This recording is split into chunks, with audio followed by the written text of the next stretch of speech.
Hello hi. അപ്പോൾ ഇന്നെന്താ video ഇടാനായിട്ട് ഇത്രയും വൈകിപ്പോയി എന്ന് വിചാരിക്കും അല്ലേ? ഒന്നും വിചാരിക്കണ്ട കേട്ടോ. ഒന്നുമേ വിചാരിക്കണ്ട. കാരണം കിട്ടാതിരിക്കില്ലല്ലോ നമുക്കൊരു വീഡിയോ ഇടാൻ അല്ലേ? അപ്പോൾ ഇന്നത്തെ എൻ്റെ വീഡിയോയിലേക്ക് കിടക്കാം. ഏവർക്കും സ്വാഗതം. എൻ്റെ ഈ ചെറിയ ചാനലിലേക്ക് എല്ലാവർക്കും സ്വാഗതം. ഞാൻ അങ്ങനെ അധികം ഇൻട്രോയൊന്നും പറയാറില്ല കേട്ടോ. അങ്ങ് ഫോൺ ചെയ്യും, ക്യാമറ വെച്ച് അങ്ങ് എടുക്കുന്നുള്ളൂ. ഒരു ഫോണും ഇതേപോലെ ഒരു കണ്ടോ ഈ ഒരു സംഭവം ഇത് ഉണ്ടായിരുന്നതാണ്. ഇത് ഇടയ്ക്ക് എവിടെ ആയിപ്പോയി, എല്ലാം തപ്പിപ്പിടിച്ചെടുത്തിരിക്കുകയാണ്. അപ്പോൾ ഞാനൊരു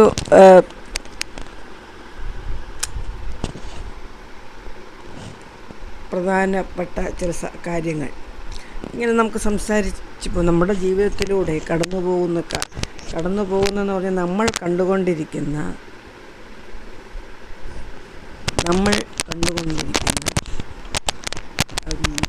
കാര്യങ്ങൾ അറിയോ? നമ്മളുടെ കണ്ണിൽ കണ്ടുകൊണ്ടിരിക്കുന്ന അനുഭവിച്ചുകൊണ്ടിരിക്കുന്ന കാര്യങ്ങളുണ്ട്. നമ്മുടെ ജീവിതത്തിൽ തന്നെ നേരിട്ടുള്ള അനുഭവങ്ങൾ, അല്ലെങ്കിൽ മറ്റു തരത്തിൽ നമുക്ക് അത്ര അടുപ്പമുള്ളവർ എന്ന പ്രയാസങ്ങളൊക്കെ പറയുമ്പോൾ നമ്മൾ കേട്ടില്ല എന്നെങ്ങനെയാണ് നടിക്കുക. അപ്പോൾ അത് പൊതുസമൂഹത്തിൽ കൂടി നമുക്കത് എത്തിക്കണം, അവരൊന്ന് അറിയിക്കണം, എല്ലാവർക്കും ഒരു അവയർനെസ് കൊടുക്കണം എന്നുള്ളൊരു ആഗ്രഹം, ലക്ഷ്യം, അതും കൂടെ ചേർത്തിട്ടാണ് ഇന്നത്തെ വീഡിയോ ഞാൻ ഇടുന്നത് കേട്ടോ. എൻ്റെ വീഡിയോയിൽ കൂടുതലും നിങ്ങൾ കണ്ടിട്ടിരിക്കും എല്ലാം പെൺകുട്ടികളെ സംബന്ധിച്ചുള്ളതാണല്ലേ കൂടുതലും. ഞാൻ കേൾവി എന്ന് പറഞ്ഞാൽ ഞാൻ കൂടുതലും കേൾക്കുന്നതും എന്നോട് വന്ന് പറഞ്ഞ് ഞാൻ കേൾക്കുന്നതെല്ലാം പെൺകുട്ടികളെ സംബന്ധിച്ചുള്ള കാര്യങ്ങളാണ്. ഓരോ പെൺകുട്ടികളും ഓരോ വീട്ടിൽ ചെന്നിട്ട് പ്രയാസപ്പെടുന്നത്, മാനസികമായി ബുദ്ധിമുട്ടുന്ന കാര്യമൊക്കെ പെൺകുട്ടികളല്ലേ. ആൺകുട്ടികൾ എവിടെ ബുദ്ധിമുട്ട് അനുഭവിക്കുന്നു പറയൂ, നിങ്ങൾ തന്നെ പറയും. അപ്പോൾ നമുക്ക് അങ്ങനെയുള്ളതാണ് കൂടുതലും അറിയാൻ കഴിയുന്നത്. എനിക്കെൻ്റെ എല്ലാവർക്കും, ഫ്രണ്ട്സിനെ ആണെങ്കിലും ബന്ധുക്കൾക്കാണെങ്കിലും അയൽപക്കത്താണെങ്കിലും ഒരുപാട് പെൺകുട്ടികളുണ്ട്. അപ്പോൾ അവരെല്ലാം ഇങ്ങനെ പോയിട്ട് അവരുടെ ഭർത്താവിൻ്റെ വീടുകളിലുള്ള പ്രയാസങ്ങളൊക്കെ വന്ന് പറയും, അത് കേൾക്കും. കുറച്ചൊക്കെ നിങ്ങളോട് ഞാൻ കാര്യങ്ങൾ പറഞ്ഞിട്ടുണ്ട്. ഇന്നും അങ്ങനെ ഒരു കാര്യമാണ് കേട്ടോ. പക്ഷെ അതൊരു ഭയങ്കര വിഷമകരമായ ഒരു കാര്യമാണ്. കാരണം ഒരർത്ഥത്തിൽ പറഞ്ഞാൽ അത് എന്നെയും കൂടി ബാധിക്കുന്ന ഒരു കാര്യം, മാനസികമായിട്ട് എന്നെയും കൂടെ ബാധിക്കുന്ന ഒരു കാര്യം. അതിലൊരല്പം ഡൗൺ ആയിപ്പോയി. ഞാൻ ഇടയ്ക്ക് വയ്യായികയൊക്കെ പറഞ്ഞിരുന്നല്ലോ. അതപ്പോൾ അതിൽ നിന്നൊക്കെ ഉണ്ടായ ഒരു മനപ്രയാസങ്ങളാണ് കേട്ടോ. നമ്മൾ മറ്റൊരാൾക്ക് ധൈര്യം കൊടുക്കുമ്പോഴേ നമ്മൾ തകർന്നു പോകും, ഡൗണായിപ്പോവും അങ്ങനെ. അപ്പോൾ ഞാൻ കാര്യത്തിലേക്ക് കിടക്കട്ടെ. എനിക്ക് വളരെ അടുപ്പമുള്ളൊരു പെൺകുട്ടിയാണ് കേട്ടോ. കല്യാണം കഴിച്ചയച്ചു. പയ്യന് ബിസിനസ്സാണെന്ന് പറയുന്നു. ഉണ്ടോ അത് എൻ്റെ കാര്യം അതൊന്നും അവർക്കറിയില്ല കേട്ടോ. അതിനെക്കുറിച്ചൊന്നും അറിയില്ല. ഒക്കെ ഒരു ഭയങ്കര ദുരൂഹമായിട്ടുള്ളൊരു കുടുംബമാണത്. പറയുമ്പോൾ അഭിമാനം ഭയങ്കര അഭിമാനികൾ എന്നൊക്കെ പറയും. അവിടെ കുടുംബം നോക്കിയിരുന്നത് അമ്മയാണ് കേട്ടോ. അച്ഛൻ മരിച്ചുപോയി. അമ്മയാണ്. ഈ പയ്യന് ഒരു പെങ്ങളും എന്നുള്ളത്. കുട്ടി കല്യാണം കഴിഞ്ഞെങ്കിലും ഭർത്താവ് മൊത്തം കുടുംബത്ത് തന്നെയാണ്, മനസ്സിലായില്ലേ? അപ്പോൾ അമ്മയ്ക്ക് ബിസിനസ്സുണ്ട്.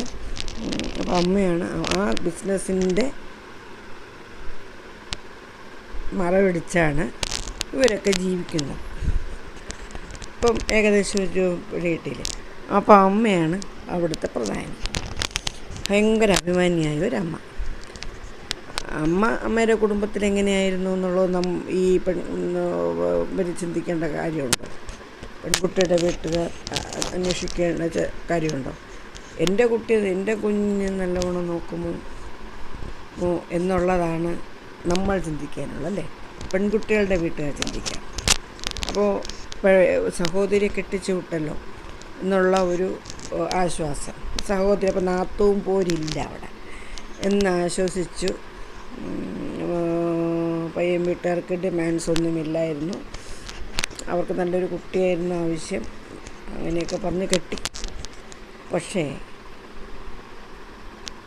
നേരെ ഓപ്പോസിറ്റാണ് അവരുടെ മനസ്സിനകത്തുണ്ടായിരുന്നത്. നമുക്ക് ആരുടെ മനസ്സ് മനസ്സിലാക്കാൻ പറ്റില്ല എന്ന് പറഞ്ഞാൽ ഇതുകൊണ്ടാണ്. അവർ നേരെ ഓപ്പോസിറ്റാണ് അവരെല്ലാം മനസ്സിനകത്ത് കാൽക്കുലേഷൻ ചെയ്തുകൊണ്ടിരുന്നത്. കിട്ടുന്നെങ്കിൽ തരുന്നെങ്കിൽ കിട്ടുന്നതൊക്കെ പോരട്ടെ, ചോദിക്കത്തില്ല, അപ്പോൾ അത് അഭിമാനക്കേട്. തരുന്നെങ്കിൽ കിട്ടുന്നതെല്ലാം ഇങ്ങ് പോരട്ടെ. 1 2 അവർ മകനെ ജോലിക്ക് വിടത്തില്ല, ജോലിക്കൊന്നും പോകണ്ട, ബിസിനസ്. അതിനുള്ള ഒരു ബാക്ക്ഗ്രൗണ്ട് ഉണ്ടോയെന്ന് വെച്ചാൽ അപ്പോൾ ആ പോയിന്റിലേക്ക് നമുക്ക് വരാം. ഇനി പെങ്ങളും ഭർത്താവും, പയ്യൻ്റെ പെങ്ങളും ഭർത്താവും, അതായത് ഈ അമ്മയുടെ മകളും മരുമകനും ആ കുടുംബത്ത് തന്നെയാണ് താമസിക്കുന്നതെന്ന് അവർ പറഞ്ഞിരുന്നു. കെട്ടിച്ചു വിട്ടു എന്ന് പറഞ്ഞെങ്കിലും ആ കുടുംബത്തുണ്ടെന്ന് പറഞ്ഞില്ല. ഇതൊന്നും അറിയാതെ കെട്ടിച്ചു വിട്ടു. ജീവിതം തലകീഴായി മറിയാനായിട്ട് നിമിഷ നേരം കൊണ്ട് കഴിഞ്ഞു എന്നുള്ളത് ഇവർ മനസ്സിലാക്കി വന്നപ്പോൾ ഒരു കുഞ്ഞുമായി. ഇതിൽ വന്നൊരു സംഭവം എന്താണെന്ന് നിങ്ങൾക്ക് മനസ്സിലായോ? എന്താ, ഈ അമ്മയ്ക്ക് അവരുടെ മകളുടെ സന്തോഷത്തിന് വേണ്ടിയിട്ടാണ് മകൻ്റെ കൊണ്ടിങ്ങനൊരു കല്യാണം കഴിപ്പിച്ചത്. മകന് ജീവിതത്തിനിട്ടല്ല, മകളുടെ സന്തോഷം. അപ്പോൾ അതിൽ നിങ്ങൾക്ക് മനസ്സിലാവുമല്ലോ മകൾ എങ്ങനെ സന്തോഷിപ്പിക്കണം മകളെ. ചിന്തിക്കും. ഈ പെൺകുട്ടി പയ്യൻ്റെ വീട്ടിലാണല്ലോ, പെൺകുട്ടിയുടെ വീട്ടിലും ഇടത്തരം കുടുംബമാണ് കേട്ടോ.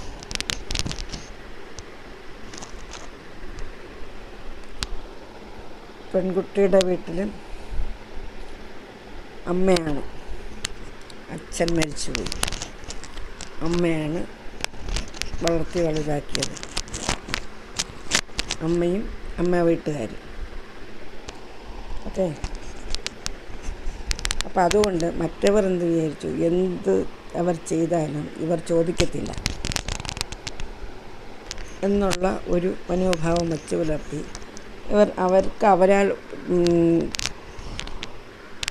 പറ്റുന്ന വിധമെല്ലാം അവർ മാനസിക ടോർച്ചറിങ്ങാണ് ആ പെൺകുട്ടിയുടെ അടുത്ത് കേട്ടോ. പെൺകുട്ടി ഡിഗ്രി പാസ്സായതാണ്, പക്ഷെ ജോലിക്ക് വിടത്തില്ല, വൈറ്റ് കോളർ ജോലിക്ക് മാത്രമേ വിടത്തുള്ളൂ. അതും അവർക്ക് താല്പര്യമില്ല, അമ്മയ്ക്ക് താല്പര്യമില്ല. അവർക്ക് ഈ മകനെ കൊണ്ട് കെട്ടിച്ചെങ്കിൽ അവരുടെ ഉദ്ദേശം പെൺകുട്ടി അവർക്ക് വീട്ടിലത്തേക്കൊരു പണിക്കാരി വേണമായിരുന്നു, വീട് നോക്കാനും വീട്ടുകാര്യങ്ങൾ നോക്കാനും ഒരു പണിക്കാരി. അതിനപ്പുറം അവർ മറ്റൊന്നും ആഗ്രഹിച്ചിരുന്നില്ല. അതുകൊണ്ട് തന്നെ മകനുമായിട്ടുള്ള ഒരു സന്തോഷ ജീവിതം ആ കുട്ടിക്ക് കൊടുത്തിരുന്നതുമില്ല. പക്ഷേ വീട്ടിൽ വിളിച്ച് പറയാനുള്ള അവസരങ്ങളും അവർ നിഷേധിക്കുന്നു. മനസ്സിലായില്ലേ? എപ്പോഴും ഒരു ചിലന്തി വല കെട്ടുന്നത് മാതിരി അമ്മയോ മകളോ ഒക്കെ ഇങ്ങനെ വട്ടം ചുറ്റി ഈ കുട്ടിയുടെ കൂടെ തന്നെ കാണും. അങ്ങനെ ഇരിക്കവേ പയ്യൻ ഇതൊന്നും നോക്കത്തില്ല കേട്ടോ. പയ്യൻ കെട്ടി എന്നതൊഴിച്ചാൽ ബാക്കി കാര്യം ഞാനൊന്നും പറയണ്ടല്ലോ. പിന്നെ അല്പസുഖം വേണം, അതും ദാറ്റ്സ് ഓൾ. ഈ അമ്മയുടെ സാരിത്തുമ്പെ പിടിച്ചിങ്ങനെ നടക്കും. അമ്മ ബിസിനസ് എന്ന് പറഞ്ഞല്ലോ, അവർക്കൊരു ഷോപ്പുണ്ട്, അമ്മയുടെ കൂടെ പോകും, അമ്മയുടെ കൂടെ വരും.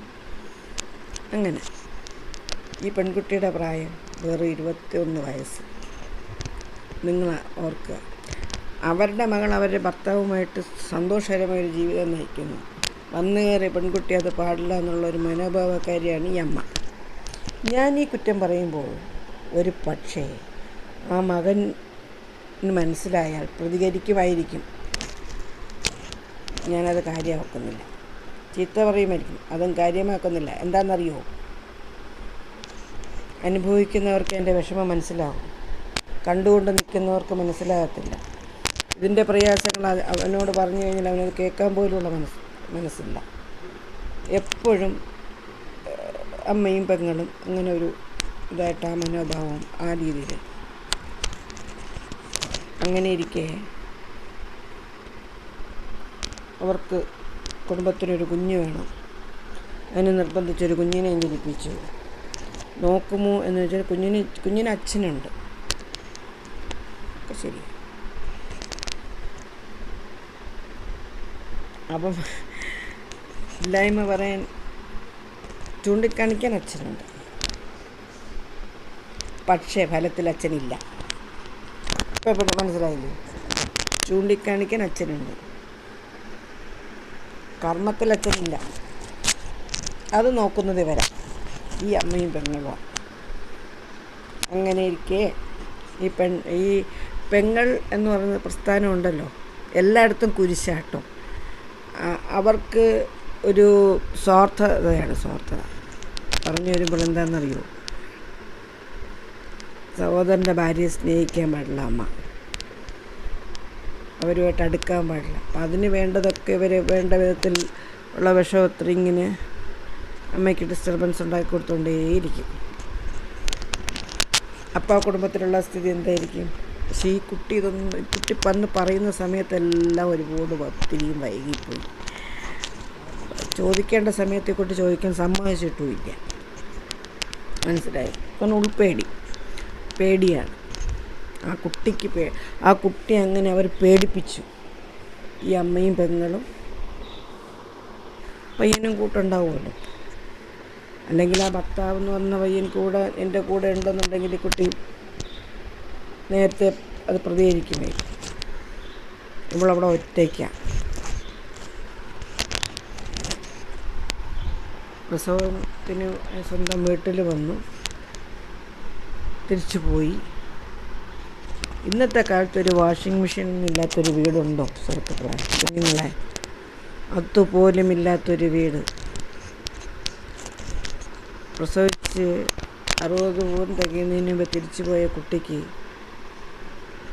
വേണ്ട വിധത്തിലുള്ള എല്ലാ പ്രയാസങ്ങളും കൊടുത്തു. കുഞ്ഞിനെ കൈമാറിയെടുക്കാൻ പോലും ആരുമില്ല അവിടെ.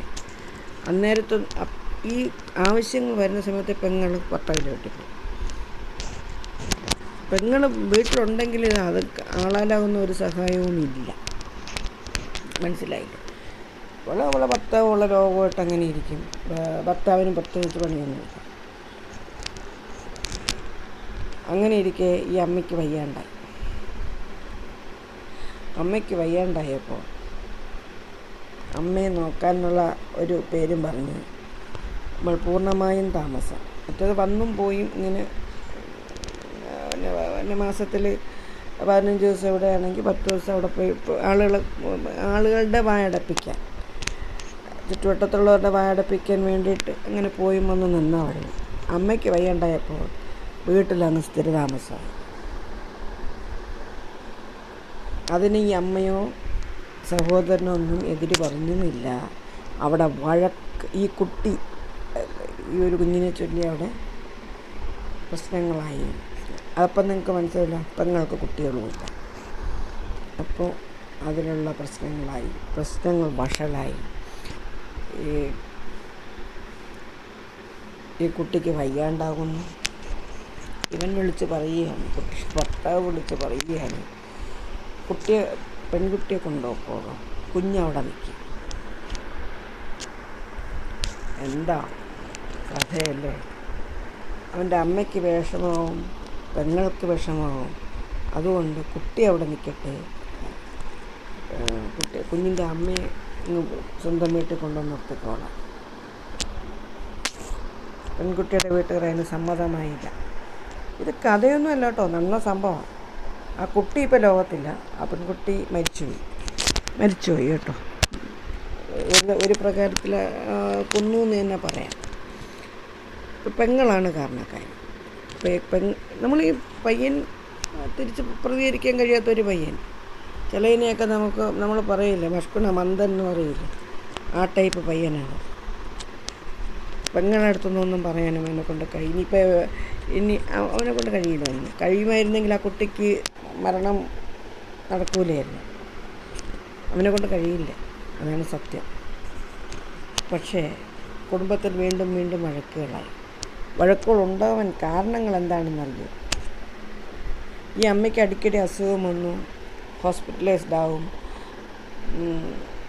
ആകുന്ന സമയത്ത് ഈ മകനും അമ്മയുടെ ഒപ്പം നിൽക്കണം, മകളുടെ ഭർത്താവൊപ്പം നിൽക്കണം, വരികയും വേണം, അവർക്ക് കാണുകയും വേണം.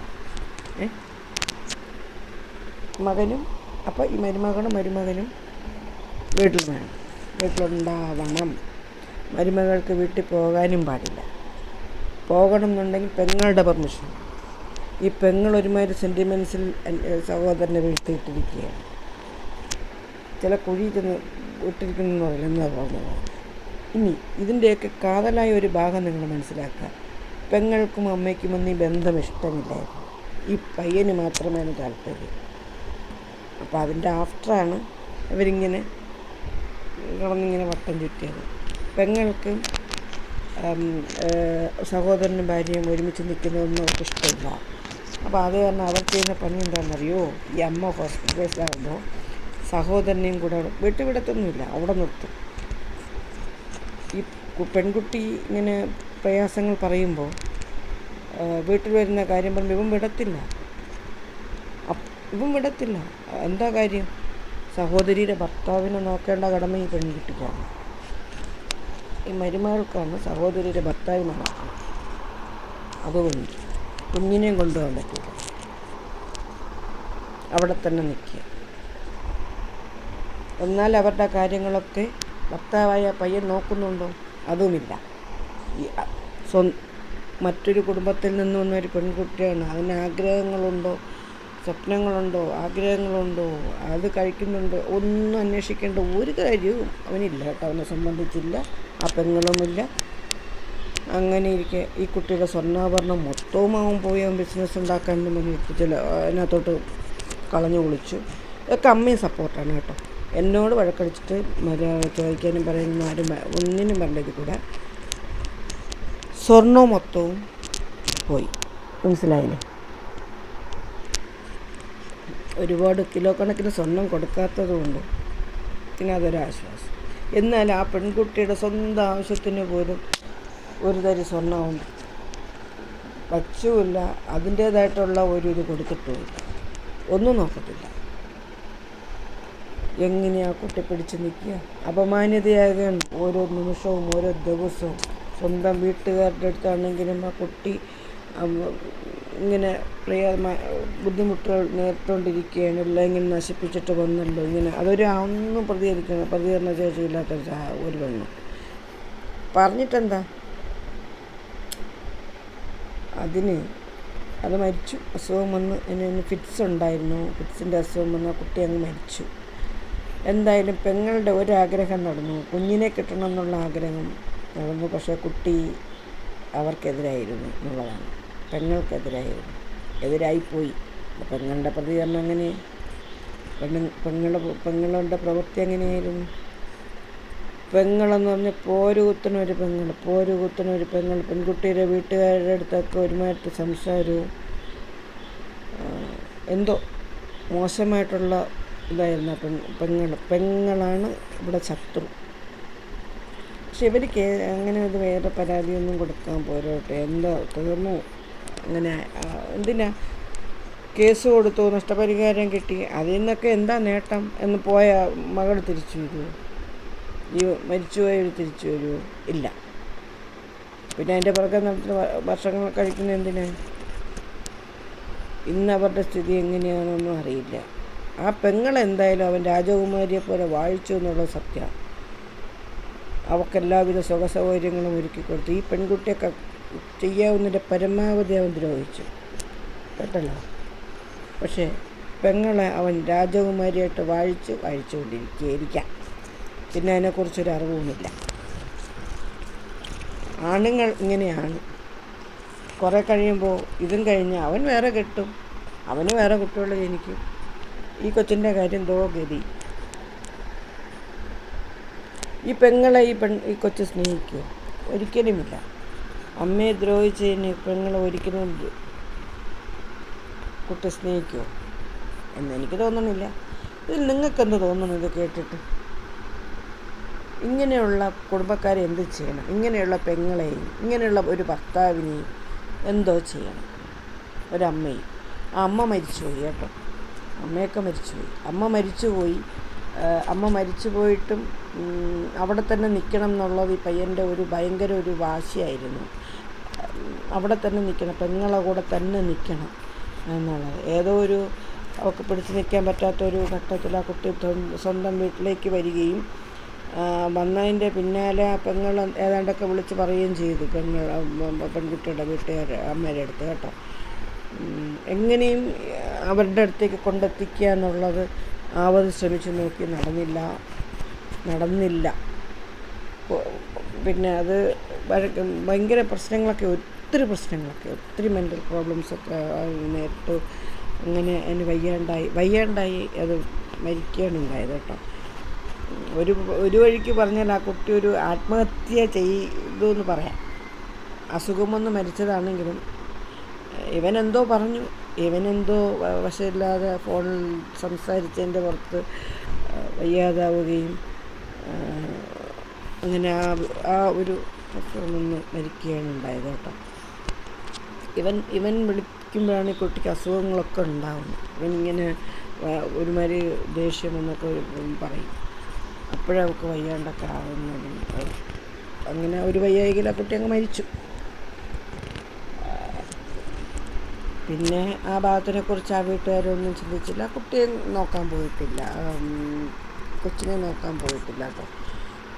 വേണ്ട, മനസ്സിലായില്ല. അത്രത്തോളം ആ പെൺകുട്ടി അനുഭവിച്ചു എന്ന് പറഞ്ഞാൽ മാനസികമായിട്ട് തകർന്ന് ഡിപ്രഷനിലോട്ട് പോയി. ഒരു വല്ലാത്തൊരവസ്ഥയായിരുന്നു. കാരണം അതിൻ്റെ സ്വപ്നങ്ങളെല്ലാം മുളയിലേ നുള്ളിക്കളഞ്ഞ ഒരുത്തൻ എന്താ ചെയ്യുക? അത് ഒരു ജോലിക്ക് പോകാൻ പറ്റത്തില്ല. ജോലിക്ക് പോകണമെങ്കിൽ അന്നേരം പറയും കൊച്ചിനെ ഉടനെ കൊണ്ടുവന്ന് പെങ്ങളടുത്താക്കണം എന്ന് പറയും. പിന്നെന്താ, അതിനിഷ്ടമായിട്ടുള്ള ഒന്നും ചെയ്യാൻ സമ്മതിക്കത്തില്ല. അതിന് ഇഷ്ടമായിട്ട് എന്തെങ്കിലും അത് ചെയ്യണമെന്ന് ആഗ്രഹിക്കുന്ന സമയത്ത് എങ്ങനെ അതിനൊരു തടസ്സം ഉണ്ടാക്കും, ഇല്ലാതാക്കും. നല്ലൊരു കഴിവുള്ളൊരു കുട്ടിയായിരുന്നു, നല്ല ബുദ്ധിമതിയായ ഒരു പെൺകുട്ടിയായിരുന്നു. പക്ഷെ പറഞ്ഞിട്ടെന്താ, എല്ലാം മുളയിലേ നുള്ളിക്കളയുന്ന ഒരു കുടുംബത്തിലേക്കാണ്, എല്ലാം നെഗറ്റീവ് മാത്രമുള്ള ഒരു കുടുംബത്തിലേക്ക് ചെന്ന് കയറി. എൻ്റെ ജീവിതവും പോയി, ജീവനും പോയി. ദുഃഖിക്കാൻ എൻ്റെ അമ്മ വീട്ടുകാരും അമ്മയും അമ്മയുടെ വീട്ടുകാരുമുണ്ട്. എൻ്റെ അമ്മയും മരിച്ചു, ഈ അടുത്താണ് എൻ്റെ അമ്മയും മരിച്ചത്. ഒരുപാട് വേദനിച്ചിട്ടാണ് മരിച്ചത്. അതിന് കൂടപ്പറപ്പുകളൊക്കെ ഉണ്ട് കേട്ടോ, കൂടപ്പറപ്പുകളൊക്കെ ഉണ്ട്.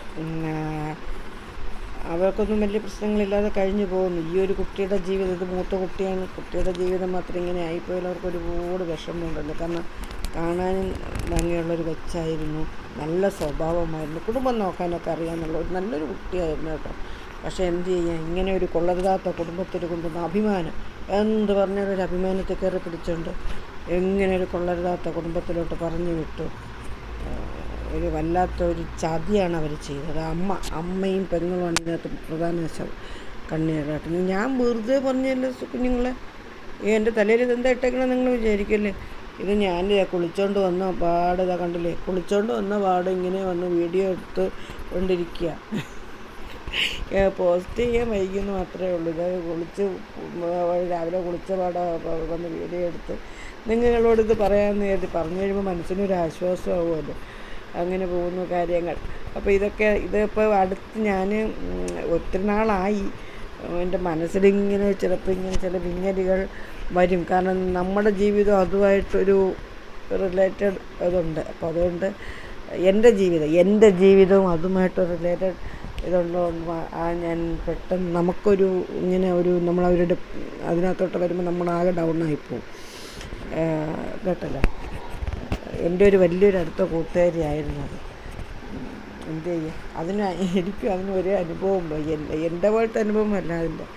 എൻ്റെത് പിന്നെ വളരെ ദുഷ്കരമായ ഒരു അനുഭവമാണ്. പറഞ്ഞിട്ടൊന്നും ഒരു കാര്യമില്ല.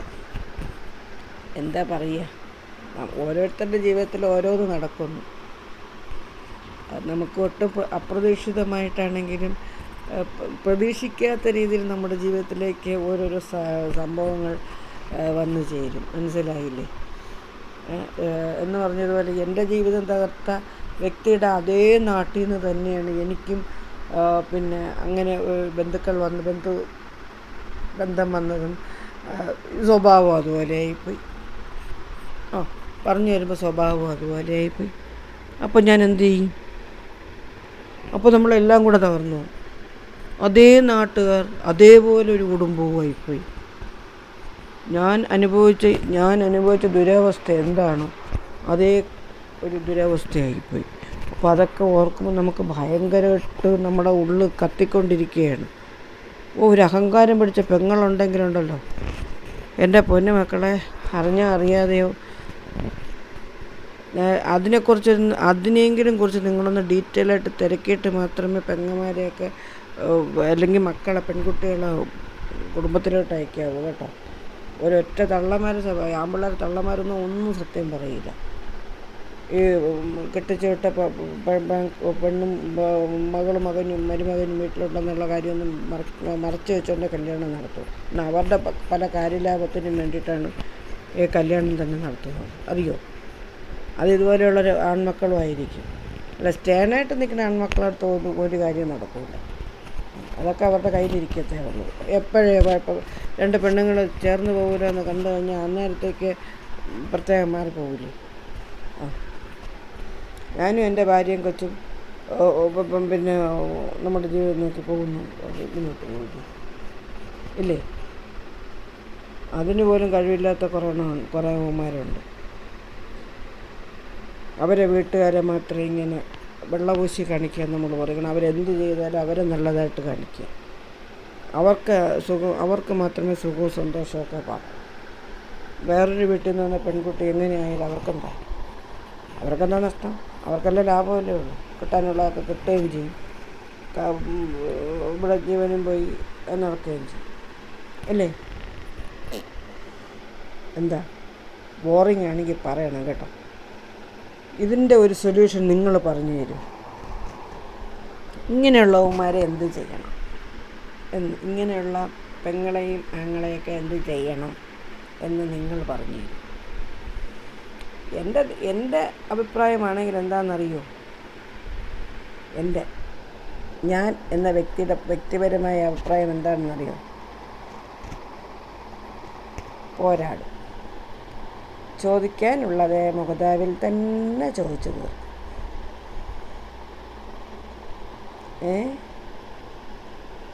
അതാണ് ഞാൻ കൊടുക്കുന്ന ശിക്ഷ. മറ്റേ പരാതിക്ക് അതിൻ്റെ പുറകെ ഒന്നും നടപ്പൊന്നുമില്ല, അത് പോകത്തുമില്ല. ചോദിക്കാനുള്ളത് മുഖത്ത് നോക്കി തന്നെ ചോദിക്കും. മനസ്സിലായി? എനിക്ക് അതെന്താണെന്ന് വെച്ചാൽ ഈ അടുത്ത ഒരു കാര്യം എനിക്ക് അറിയണമെന്നുണ്ടായിരുന്നു. അത് ഏതൊക്കെ രീതിയിൽ ശ്രമിച്ചിട്ട് അറിയാൻ കഴിഞ്ഞില്ല. പക്ഷേ സത്യാവസ്ഥ ആ കുടുംബത്തിൽ നിന്ന് തന്നെ എനിക്കറിയാൻ കഴിഞ്ഞു എന്നുള്ളതാണ് സത്യാവസ്ഥ. ആ കുടുംബത്തിൽ നിന്ന് തന്നെ അറിയാൻ കഴിഞ്ഞു. മനസ്സിലായ? മതി, എനിക്ക് എത്രയും കിട്ടിയാൽ മതി. ഞാൻ അതിന് വേണ്ടിയിട്ടാണ് അവരോട് സംസാരിച്ചതെന്ന് അവർക്ക് മനസ്സിലായിട്ടുണ്ടാവില്ല. അതുകൊണ്ടാണ് ഉത്തരം അതുപോലെ തന്നെയായിരുന്നു കേട്ടോ. പക്ക നെഗറ്റീവായിട്ടുള്ളൊരു ഉത്തരമായിരുന്നു. പക്ഷെ എനിക്ക് കിട്ടാനുള്ള ഉത്തരം റൈറ്റായിട്ട് കിട്ടുകയും ചെയ്തു. ഇത്രയും മതി. ഒരു പെൺകുട്ടിയും ബലികൊടുക്കാൻ, ഒരു പെൺകുട്ടിയുടെ ജീവിതം ബലികൊടുക്കാൻ ഞാൻ തയ്യാറല്ല. എന്നും പറഞ്ഞ് ആരുടെ കുടുംബജീവിതത്തിൽ കയറി കയ്യാങ്കളി കളിച്ച് നശിപ്പിക്കാനും തയ്യാറല്ല. അതും ഇഷ്ടമുള്ള കൂട്ടത്തിലാണ്.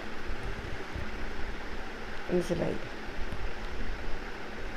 നമ്മുടെ കുടുംബം നമുക്ക് വലുത് എന്ന് പറയുന്നത് മാതിരി എല്ലാവരുടെ കുടുംബം നന്നായിരിക്കട്ടെ.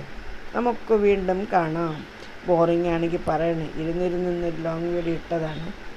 കണ്ടിട്ട് കേട്ടിട്ട് നിങ്ങൾക്ക് എന്താ തോന്നുന്നതെന്ന് വെച്ചാൽ ഒന്ന് പറയണം കേട്ടോ. ഞാൻ എല്ലാം കുറേ കൂടുതൽ ഷോർട്സാണ് എല്ലാം ചെയ്യുന്നത്. അപ്പം ഇതിപ്പോൾ നിങ്ങളോടൊന്ന് പങ്കുവയ്ക്കണമെന്ന് തോന്നി, പങ്കുവച്ചു. എന്താ ഇത് വേണ്ട എന്നുള്ളതാണെങ്കിൽ അതും പറയണം കേട്ടോ. കമൻസുകളൊക്കെ കുറവാണ്, എനിക്ക് അതുകൊണ്ട് പരിഭവമൊന്നുമില്ല. അപ്പോൾ നമുക്ക് വീണ്ടും കാണാം. ഇന്നത്തെ ശുഭദിനം ഇങ്ങനെയാകട്ടെ അല്ലേ. വീണ്ടും വരാം കേട്ടോ. Okay, bye.